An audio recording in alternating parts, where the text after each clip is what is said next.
Hey guys, welcome back to my YouTube channel and welcome to week 6. Our topic for week 6 is going to be on developing an argument on your own. Before you start to develop your argument, you need to know that argument is an act of persuading someone to believe your point of view, and by doing this you need to show proof or evidence that what you think, that your point of view is true. Now, moving further to developing your argument by yourself or on your own, sometimes you are given a particular topic by either your instructor, your teacher, or lecturer. So like, okay, develop an argument on your own with this topic, using this topic. Sometimes you can just stay and want to develop an argument by yourself. So the first thing you should do is to ask question. If it's an instructor that gives you a topic to develop an argument, you have to ask him questions. Ask him, okay, what do you want me to say in this topic? What do you want me to do? Or what I should say? Yes, I've said it before. Then the second thing to do is to know your main points. You should identify your main points. What message are you trying to send across to the audience or the readers? What's the message you're trying to send across? You should identify that first of all, so that it can guide you through the rest of the essay.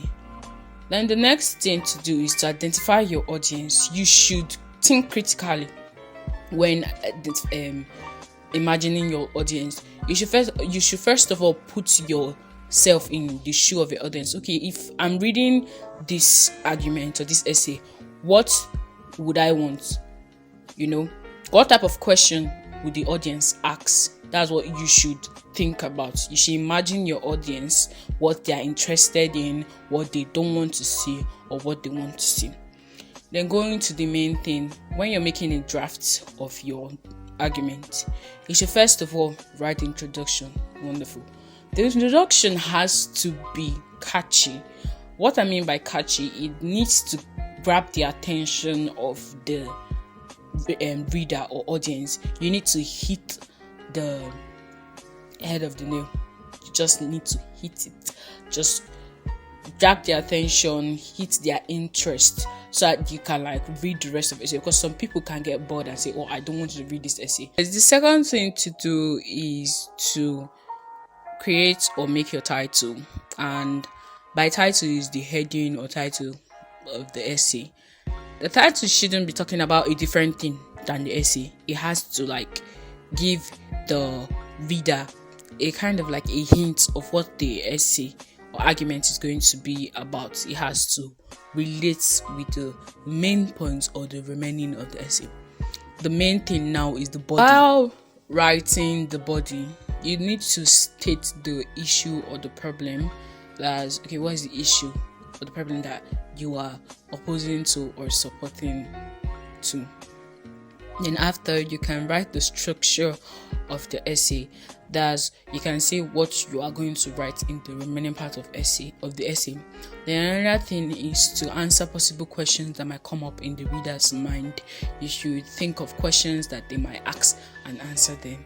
Then in the summary of the body, what you are meant to do there is to accommodate room for the opposition's view, you get, but still try to tell the reader that what you wrote is actually true. The last thing in your argument should be the ending part or the conclusion, anyone you can call it. In the conclusion, you should write about the main point. You can summarize the main point, because you know that in the body you've said a lot of things, you've done a lot of things, or even given illustrations or examples. So in this ending part, you just summarize the main point, and you can even go back to something you said in the introduction and try to explain it. I think that will be all for this topic and for this week. Thank you, and see you in my next video.